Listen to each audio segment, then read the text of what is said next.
Lahir tujan, landing la humbala, holenya la humbala, ala lambu konle, saya la lon kalon, bue la kapute, pute la lam la raya lambu konle, saya la lon kalon, ware la muoka, pute la semayang hana lahir tujan, landing la humbala.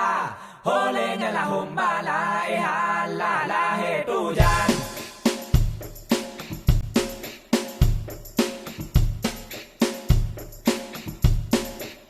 Nang raw Acehnya serama megah, nang raw medua pusaka kaya.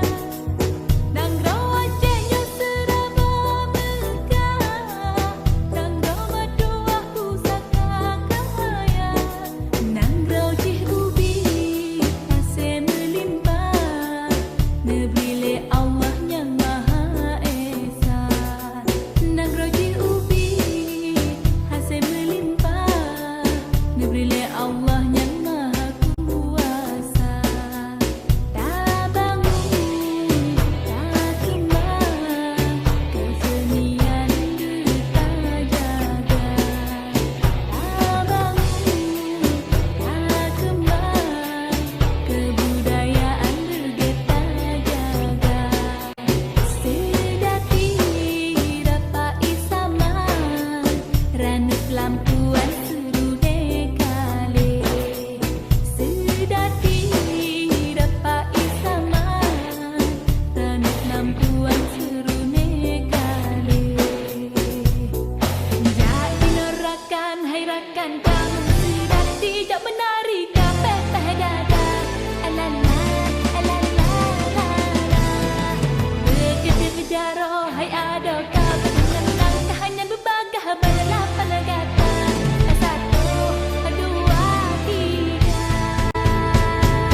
Raja pura menari, hai ada ahad rohong gunang. Baca berbunga yang kenangannya limpu dengan kalah. Budaya Aceh merupakan megah, kala kehijrahan si gomdonya. Budaya Aceh merupakan megah, kala kehijrahan si gomdonya. Budaya Tahirong, budaya kenebah, beroh di taman budaya luar. Budaya Tahirong, budaya kenebah, beroh di taman budaya luar. Tak bangun Bismillahirrahmanirrahim. Allahumma salli ala sayyidina Muhammad. Negeri yang Allah berselamatkan kamu, ya Allah cucu kamunya. Bertambah iklimnya, bertambah dulu, rahmati kepada kita semua. Amin. ranut lampuan suruh nekale. Dapat isaman, ranut lampuan suruh nekale. Ya, ini caranya ya. Bismillahirrahmanirrahim. Allahumma salli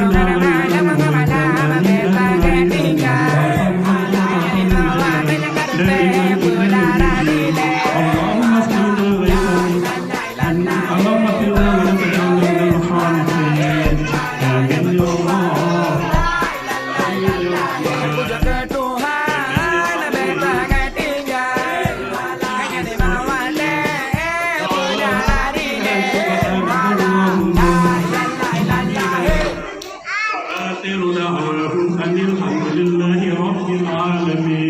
Lahir tujan, landing la humbala, Yang bisa kita yang nyebut adalah yang pertama bapak yang melahirkan, yang kedua ayah yang mengumumkan, yang ketiga nenek dan lebih tua yang memberi pengetahuan mengenai Yang sempat meninggal. Maknanya supaya kenapa? Apa yang diajarkan kepada anak kita dileket di sejarah Yasin. Bismillahirrahmanirrahim. Allahumma baghfirna bima rahmana wa qina adzabannar.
Bismillahirrahmanirrahim.